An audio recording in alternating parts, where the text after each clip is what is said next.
Halo semua, kembali lagi di channel Ngomongin Film. Kali ini kita akan membahas alur cerita dari sebuah film yang menceritakan tentang seorang wanita yang berhasil bertahan hidup di atas gedung ketika tsunami setinggi lebih dari 50 meter menghancurkan seluruh umat manusia di bumi. Awalnya si wanita ini merasa putus asa karena ia sudah tak tahu harus berbuat apa lagi. Tetapi semua itu berubah setelah ia bertemu dengan seorang gadis kecil yang juga berhasil selamat dari bencana tersebut. Lalu apakah mereka bisa bertahan hidup di tengah kehancuran dunia ini? Wis rasa kesuwen, langsung saja kita masuk ke alur ceritanya.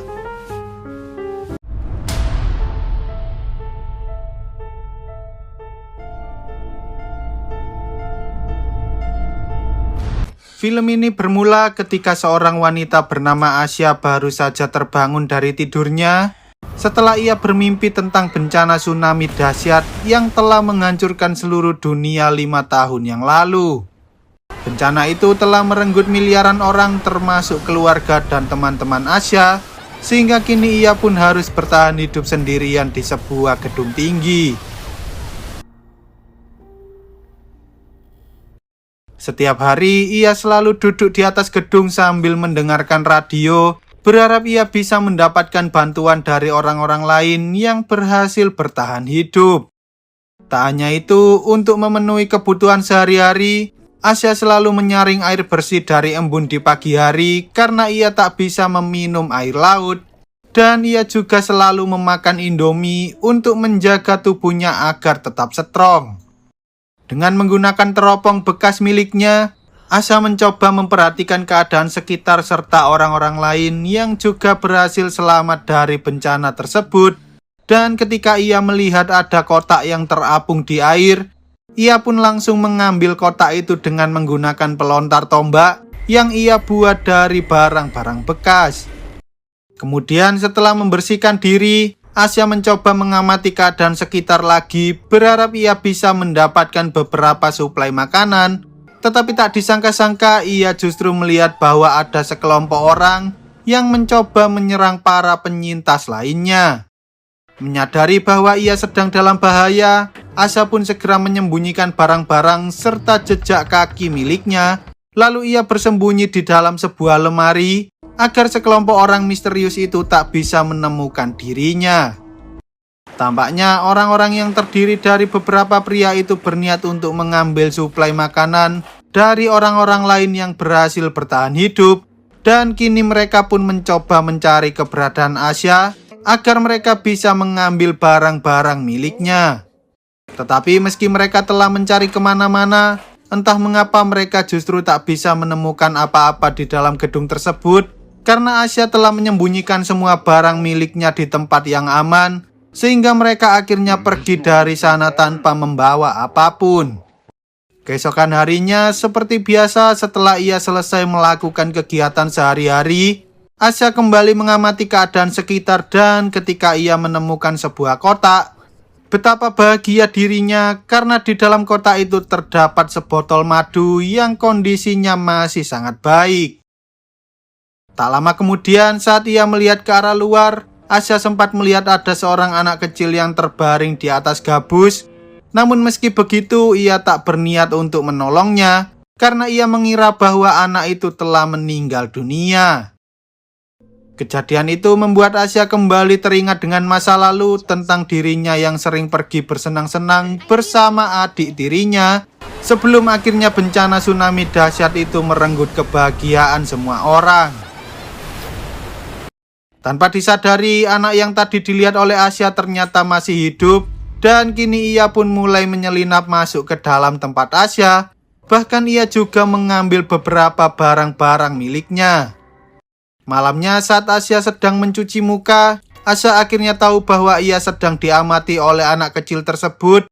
Dan ketika ia mencoba menangkapnya, anak itu justru menyerang Asya lalu ia pun kabur dari sana sambil membawa barang-barang milik Asya. Tak lama kemudian saat Asya hendak mengambil makanan, ia menyadari bahwa ada seseorang yang mengambil makanan miliknya. Dan setelah ia mengikuti jejak yang ada di sana, ia akhirnya menemukan keberadaan anak kecil tersebut yang sedang tidur terlelap di salah satu ruangan. Keesokan harinya, setelah si anak sebut saja Angel ini terbangun dari tidurnya, ia mencoba mengotak-atik barang milik Asya termasuk foto tentang ia dan adik tirinya, yang mana hal itu membuat Asya sangat marah karena hanya foto itulah satu-satunya kenangan yang ia miliki. Walaupun Asya kesal dengan Angel yang selalu usil dan selalu membongkar barang-barang miliknya, ia tak tega jika membiarkan Angel kelaparan begitu saja, sehingga Asya pun rela membuatkan makanan untuk Angel meski persediaan makanan miliknya sangatlah terbatas. Sejak saat itu, Angel akhirnya mau mengembalikan makanan-makanan yang sebelumnya ia curi dari Asya. Bahkan mereka berdua kini menjadi semakin dekat dan saling bercanda bersama-sama. Kehadiran Angel membuat hidup Asya menjadi sedikit lebih berwarna lagi, karena selama 5 tahun terakhir ia selalu bertahan hidup sendirian tanpa memiliki teman sama sekali. Lalu ketika mereka berdua hendak tidur, Asya mengatakan pada Angel bahwa dulu ia sering menangis di malam hari, sambil berharap bahwa semua ini hanyalah mimpi buruknya saja. Ia mengatakan jika Angel ketakutan dan merasa rindu akan keluarganya, maka ia boleh saja menangis sambil memeluk dirinya.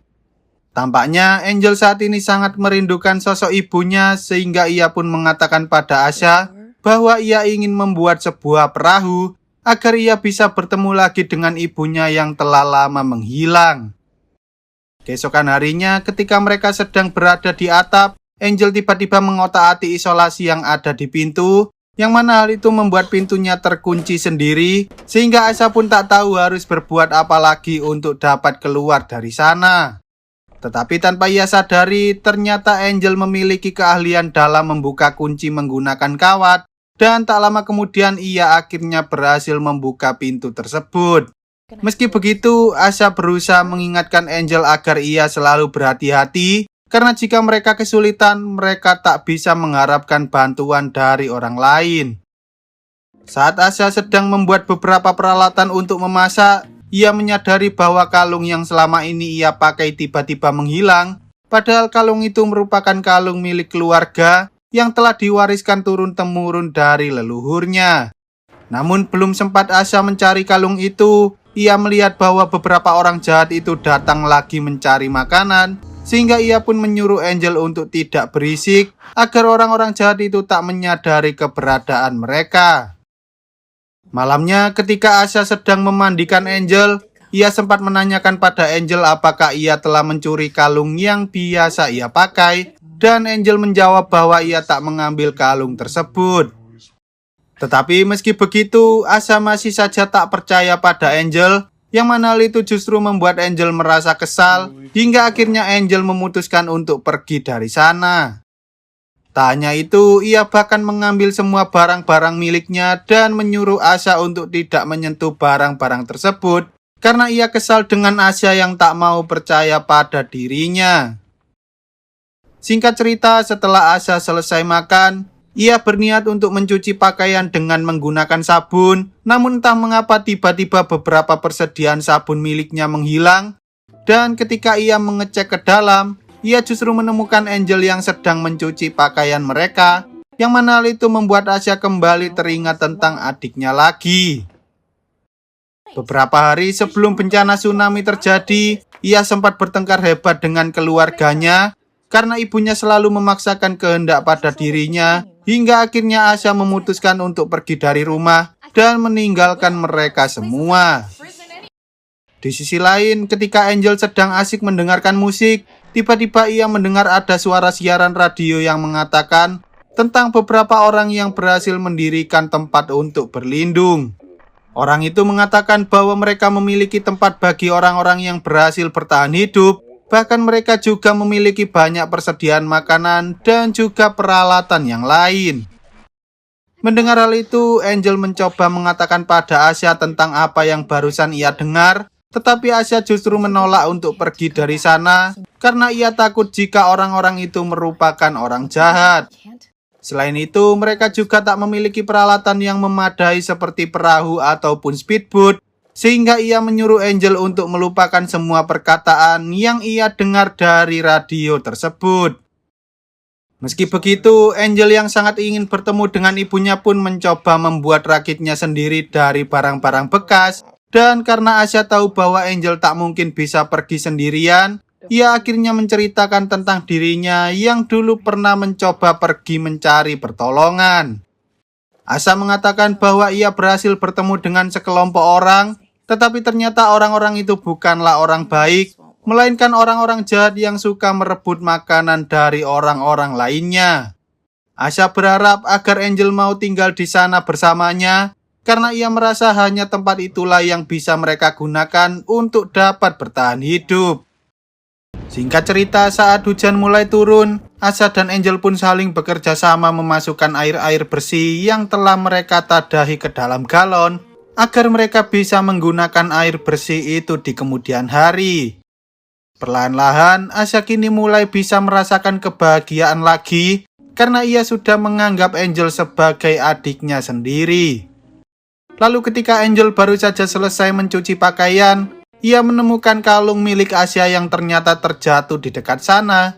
Tetapi saat ia hendak mengembalikannya pada Asya, entah mengapa Asya justru mengatakan bahwa ia sudah tidak peduli dengan kalung itu lagi, sehingga Angel pun memutuskan untuk tidak mengembalikan kalung tersebut. Meski mereka berdua telah kehilangan keluarga mereka masing-masing, Asya ingin Angel menganggap dirinya sebagai keluarganya yang baru, dan mereka pun berjanji untuk saling menjaga satu sama lain. Saat Asya sedang tertidur, Angel diam-diam mengembalikan kalung milik Asya, dan ketika Asya terbangun, ia menyadari bahwa Angel lah yang sudah mengembalikan kalung tersebut padanya. Tetapi meski begitu, Asya justru memberikan kalung itu pada Angel lagi, karena setelah ia melihat rantai kalungnya, ternyata kalung itu tidak dicuri, melainkan terjatuh karena rantainya terputus. Keesokan harinya, Asya diam-diam mulai membuat sebuah rakit dengan barang-barang seadanya, dan ketika Angel selesai mencuci pakaian, Asya pun mengatakan bahwa ia ingin memberikan Angel sebuah hadiah atas kerja kerasnya selama ini. Asya lalu menunjukkan rakit yang sebelumnya ia buat pada Angel, dan ketika ia melihat Angel sangat senang dengan rakit barunya, ia pun teringat kembali pada adik tirinya yang bernama Ami. Hari itu saat Asya memutuskan untuk pergi dari rumah, Ami meminta agar Asya mau berbaikan dengan ibunya lagi. Namun tak lama setelah itu tiba-tiba terjadi bencana tsunami yang sangat dahsyat, sehingga mereka berdua pun bergegas masuk ke dalam sebuah gedung. Di sana Asya menyuruh Ami untuk bergegas naik ke lantai paling atas, namun ketika mereka hampir sampai, tanpa disadari Ami justru terlepas dari genggaman Asya, hingga akhirnya hanya Asya lah yang berhasil selamat dari kejadian tersebut. Sejak saat itu, Asya selalu menyalahkan dirinya sendiri karena ia merasa dirinya sangatlah tidak berguna. Namun setelah ia bertemu dengan Angel, perlahan-lahan ia pun mulai bisa merasakan kebahagiaan lagi. Singkat cerita, Asya dan Angel berniat pergi menggunakan rakit yang sebelumnya mereka buat menuju lokasi yang ada di radio, sehingga mereka pun mulai menyiapkan beberapa persediaan makanan dan juga peralatan-peralatan lainnya. Tetapi tanpa disadari, Angel justru tak sengaja menyalakan speaker yang ada di radio miliknya, dan karena mereka tak tahu apakah suara itu dapat didengar oleh orang lain, Asya akhirnya memutuskan untuk menunggu terlebih dahulu, hingga mereka dapat memastikan bahwa keadaan di luar sana sudah aman. Dengan berat hati, Angel terpaksa menuruti keinginan Asya, dan untuk berjaga-jaga, mereka pun mulai menyembunyikan barang-barang milik mereka. Lalu Asya mencoba mengamati keadaan sekitar, berharap para orang-orang jahat itu tak datang ke sana lagi. Singkat cerita, setelah memastikan bahwa keadaannya sudah aman, Asya pun menyuruh Angel untuk makan Indomie terlebih dahulu, karena mereka tak mungkin bisa memasak lagi saat mereka sedang dalam perjalanan. Kemudian ketika Angel hendak merapikan barang-barang miliknya, tiba-tiba ia mendengar bahwa orang-orang jahat itu kembali lagi, sehingga Asya dan Angel langsung menyembunyikan seluruh barang-barang milik mereka, Dan setelah selesai, Asha menyuruh Angel bersembunyi di dalam lemari, sementara ia akan bersembunyi di ruangan lain karena tempat itu tak cukup untuk mereka berdua. Sebelum pergi, Asha sempat berjanji bahwa ia tak akan meninggalkan Angel sendirian karena mereka berdua kini telah menjadi satu keluarga. Tak lama kemudian, saat orang-orang jahat itu mulai memasuki gedung, pemimpin mereka, sebut saja Agus, ini menyuruh semua anak buahnya untuk berpencar karena ia tahu bahwa di dalam gedung ini masih ada seorang wanita yang sebelumnya sempat ia lihat dari atas gedung. Para orang-orang jahat itu pun mulai menggeledah seluruh ruangan, bahkan mereka juga merusak serta melempari barang-barang yang ada di sana. Sementara itu, ketika Asha sedang bersembunyi di sebuah ruangan, salah satu anak buah Agus akhirnya berhasil mendobrak pintunya, dan saat pria itu membuka kain yang ada di kursi, tiba-tiba awalnya Agus dan yang lain mengira bahwa di sana sudah tidak ada orang lagi. Tetapi saat salah satu bocil ini menyadari ada sesuatu di balik lemari, mereka akhirnya berhasil menemukan keberadaan Angel, dan tak lama kemudian mereka akhirnya juga berhasil menemukan keberadaan Asha. Mereka lalu berniat membawa Asha dan Angel serta seluruh persediaan yang ada di sana menuju ke markas mereka. Namun ketika Asha melihat Angel sedang menangis, ia pun langsung melawan salah satu anak buah Agus, hingga akhirnya ia berhasil menembakkan flare tepat ke mulut orang itu. Menyadari bahwa salah satu anak buahnya telah dibunuh oleh Asha, Agus dan beberapa anak buahnya yang lain memutuskan kembali ke dalam gedung untuk mencari keberadaan Asha.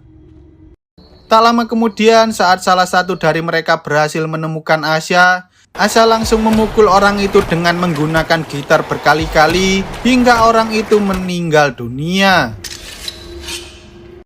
Layaknya seorang asasin yang pandai dalam bersembunyi, Asha pun mulai memburu seluruh anak buah Agus satu persatu, dan pada akhirnya ia berhasil menghabisi semua orang hingga hanya menyisakan si bocil dan juga si Agus. Sayangnya saat Asha hendak menyerang Agus justru berhasil menghentikan serangan Asha. Namun hal itu tak berlangsung lama karena pada akhirnya Asha juga berhasil menghabisi si Agus. Bahkan ia juga berhasil menjebak si bocil kampret di atas gedung. Asha lalu mencoba menyerang anak buah Agus yang sedang menjaga Angel di kapal dengan menggunakan pelontar tombak, tetapi sayangnya tembakannya malah meleset. Saat Angel menyadari bahwa orang itu lengah, ia pun langsung mendorong orang itu hingga mereka berdua terjatuh ke laut, dan pada akhirnya orang itu dimakan oleh ikan hiu.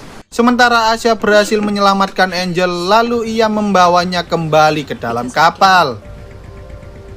Singkat cerita, setelah kejadian tersebut, Asha dan Angel pun memutuskan untuk pergi dengan menggunakan kapal itu menuju ke suatu tempat yang telah disebutkan oleh si penyiar radio.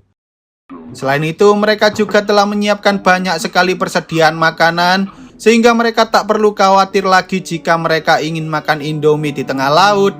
Lalu film pun tamat. Oke lah, sekian dulu untuk video kali ini. Semoga kalian semua terhibur. Jangan lupa untuk support channel ini dengan cara klik tombol subscribe lalu nyalakan loncengnya, agar kalian tidak ketinggalan dengan video-video terbaru dari channel ini. See you on the next video dan sampai jumpa.